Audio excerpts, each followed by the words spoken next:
You let them go without letting me say goodbye to them? You son of a bitch! Whoosh.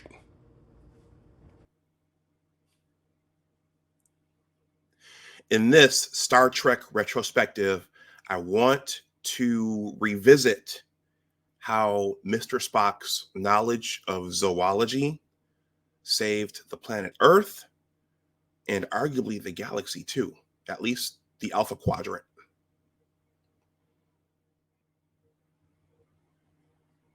Hey, all, before I jump into today's exciting video, I have an ask from this side of the camera. Please smash that like button no matter how long you watch, because not everybody watches videos to their end. And also, please consider subscribing to the channel if you're not subscribed. And now on with our feature presentation. Hey all, welcome back to Big Discussions 76, Entertainment and Media. My name is Dr. Anwar Yusuf Dunbar. I think I do this at the end as well. But I'm back with another Star Trek retrospective video. Those of you who are subbed to this channel know that I've done these from time to time. I grew up as a Trekkie, and there are certain aspects of that are a part of my childhood and even a part of my adulthood. And so thus there are parts, that franchise and that IP is a major part of my life and who I am. And I am a scientist myself, as I will describe. But I wanted to come in and make a retrospective video on Mr. Spock, or I guess in this instance, Captain Spock's knowledge of zoology and how that saved our planet Earth. So before I jump into that, I want to acknowledge the blue shirts. So as you can see, I'm wearing a blue Star Trek shirt here. I did acquire some Star Trek themed paraphernalia sometime last year, and one of the shirts that I saw was a blue shirt with the logo here. I guess if this were a uniform, this would be a tricorder or a communicator with the Enterprise. But the original series, and I think this went through to some degree to the more modern series like the Next Generation and Deep Space Nine. I know what they did it in Deep Space Nine, but the Starfleet officers, many of their uniforms were color coded, but they had distinct colors. I won't, because if I say color coded, that means they were painted or colored the entire that entire color. But their uniforms were themed. So in the original series, the commanding officers like Captain Kirk, they tended to wear gold uniforms. The science and the medical officers like Mr. Spock and Dr. McCoy, they wore these blue uniforms. And I think the engineers like Mr. Scott, they tended to wear red. I think Uhura wore red as well. So there were themes to the uniforms. And so the medical professionals and the scientists, they all wore blue colored uniforms. And I'm thinking to Deep Space Nine, Lieutenant Dax and Dr. Bashir, their uniforms were blue as well. So I'm a scientist myself. And so I thought it would be cool to get one of these t-shirts. And so I have a science and technology YouTube channel. So if you're into that, if you enjoy this and you want to hear me talk about science and technology as well, please consider going over to my science and technology YouTube channel and subscribing. It's called Big Discussions 76, Science and Technology, just like this is called Big Discussions 76, Entertainment and Media. So, and as a theme of Star Trek, what we all liked the space battles like those we saw in The Wrath of Khan and to some degree in The Search for Spock. But one theme of Star Trek, well, it was a science fiction IP and franchise, but in many of the shows and in the movies, it took science, it took someone's knowledge of science to solve the mystery or to unlock the puzzle or to open the key to solving the particular problem they were facing. And they returned to that theme in Star Trek 4, The Voyage Home. So let's talk about what Mr. Spock deduced and figured out that helped save the planet Earth and at least that part of the Alpha Quadrant from the impending doom that it was facing at that time.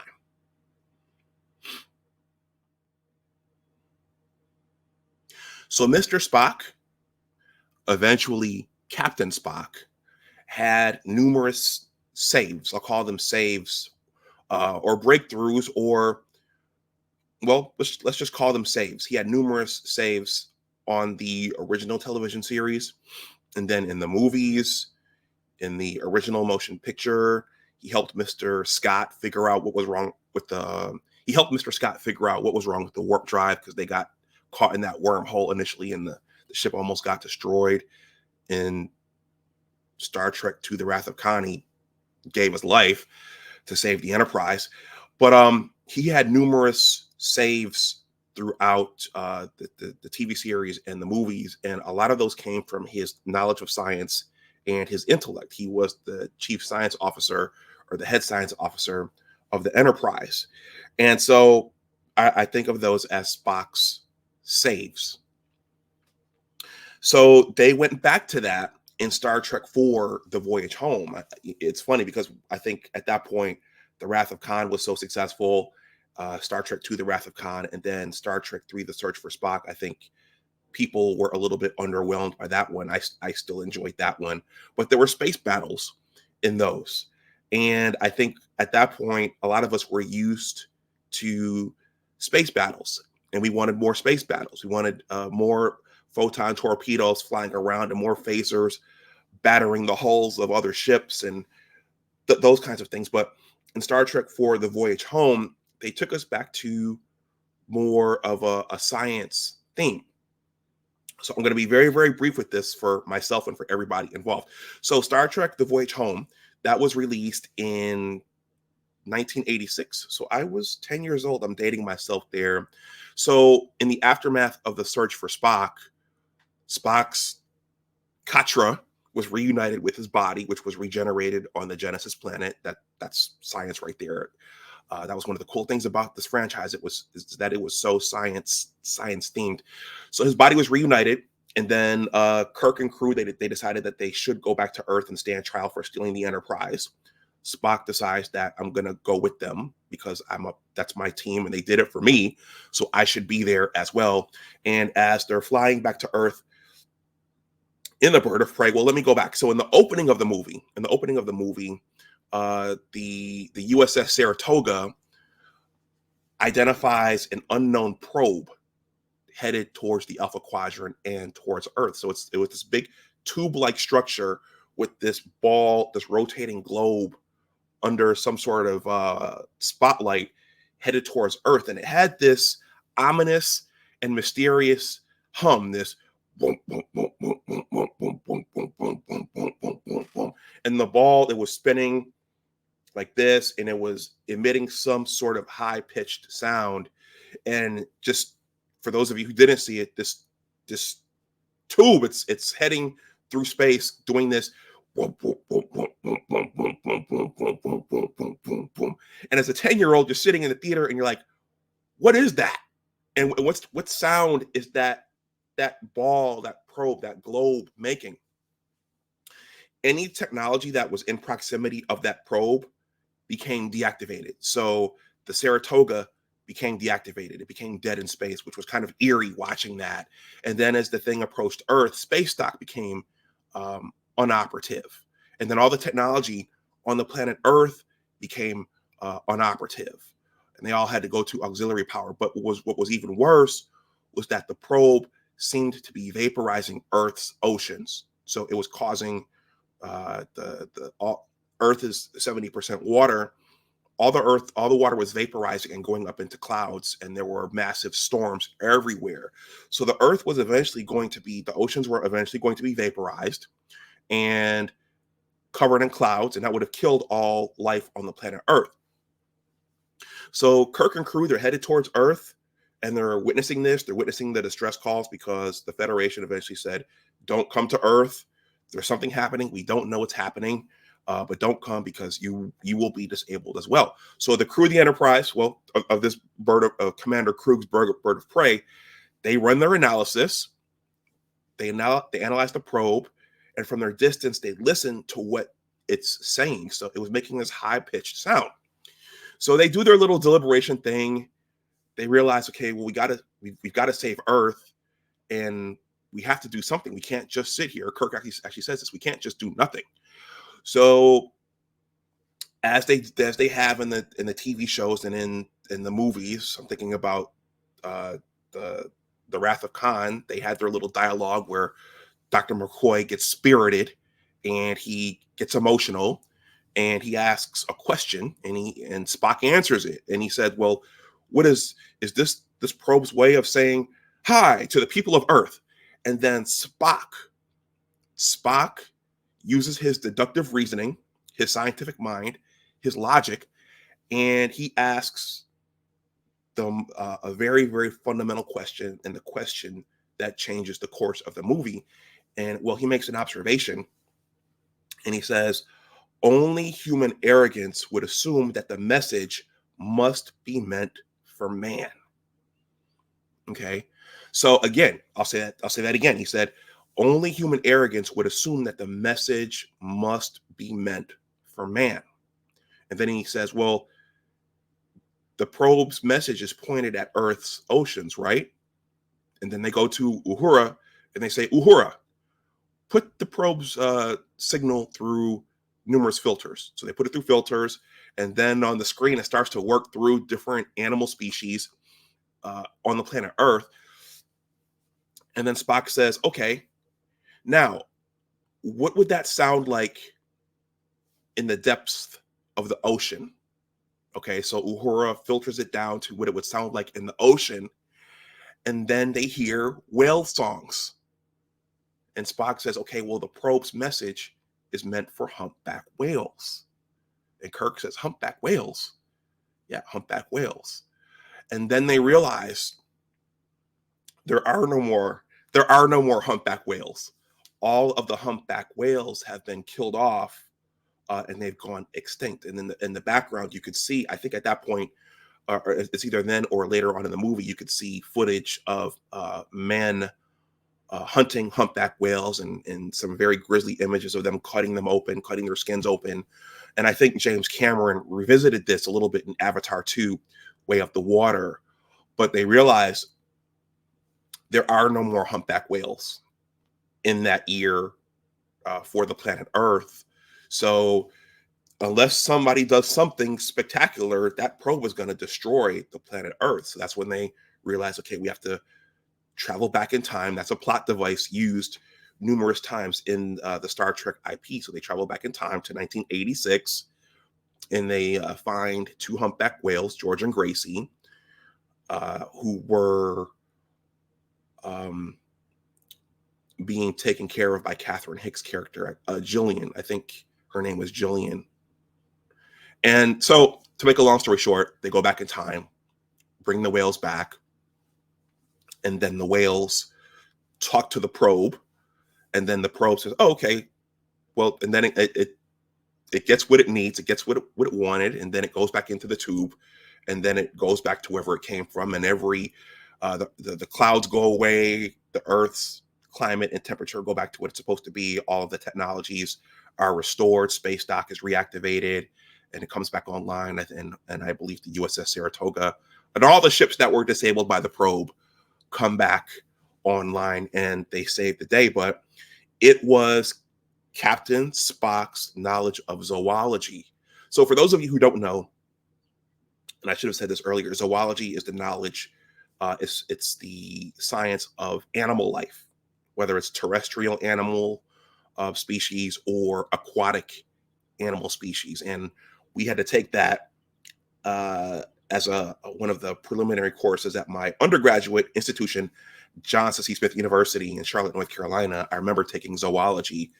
And so that's a whole scientific field, and there are scientists who study just that, and they become masters of just that. But in the 1980s, there were a lot of talks, well, it's still going on now, about global warming and also protecting endangered species. So the Star Trek franchise, in addition to all the space battles and those exciting things in the photon torpedoes flying around and the phasers battering the hulls of other ships, there was messaging in Star Trek. Sometimes it was political, sometimes it involved culture, racism, gender, etc. And in some instances, it involved contemporary scientific issues like global warming or protecting endangered species. And so the underlying message of that movie was to be mindful of permanently killing off species on our planet, and being mindful of that and paying attention to that, because, well, it could have unintended consequences, as was the case in Star Trek 4, The Voyage Home. So that's what I wanted to say. Yeah, that science saved the day in numerous Star Trek shows and movies, and that was the case in Star Trek 4, The Voyage Home. So let me know what you think. Did you enjoy Star Trek, The Voyage Home? Did you even watch Star Trek, The Voyage Home? For the younger viewers out there, did you enjoy Star Trek 4, The Voyage Home, in terms of rating it against the other movies in the franchise, whether it be those 6 or those coming after it with the Next Generation lineup? It's definitely one of my favorites. Looking back on it, as a 10-year-old watching it, I didn't comprehend the magnitude and the totality of the story and what they were trying to tell us. But as you get older, you start to understand things that you didn't understand when you were a 10-year-old. So let me know what you think in the comment section below.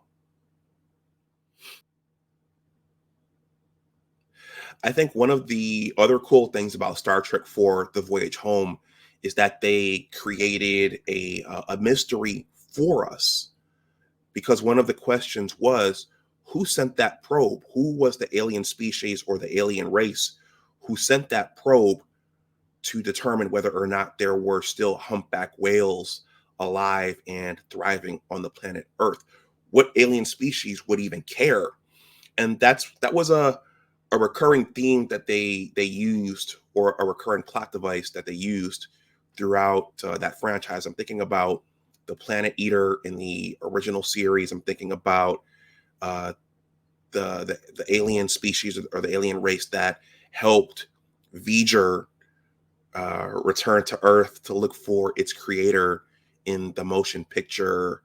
A lot of the episodes in a lot of the episodes and movies and stories told in the Star Trek universe, we were left to wonder what alien species were out there, and why did they send this particular probe or this particular device. So I just wanted to say that was something that they also, as viewers in the theater, that's something that Leonard Nimoy and the producers of that movie, that they also set up for us, in addition to the stories and the messages about ecology and protecting endangered species.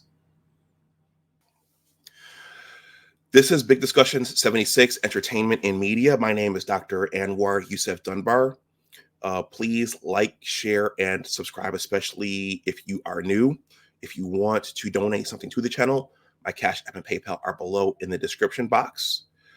And yeah, I don't have a super thanks or AdSense over here yet, so you can't do that. But yeah, definitely please consider, definitely, I have to slow down sometimes. Definitely please consider subscribing to the channel if you're not. I do the Star Trek retrospectives periodically, and I will do more, as in this particular case, science was an integral part of the franchise. So please consider subscribing to the Big Words LLC newsletter, as well as I am a writer and a blogger, and I have a book project on the way, which I'll be talking about more here on this channel. And I think I will wrap this up there. So live long and prosper, right? As always, remember that your attitude determines your altitude. Always try to do your best.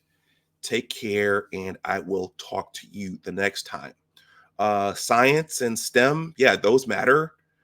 I don't know that those are always taken seriously in our country, but yeah, those should be taken seriously in our country, because you never know when you're going to need knowledge of science, technology, engineering, and mathematics. So take care, and I will talk to you the next time. Once again, if you're interested in science, technology, engineering, and mathematics, please consider going over to my STEM channel, Big Discussions 76, Science and Technology. All right, I'll talk to you later. Have a good day. Thank you for watching, and bye-bye.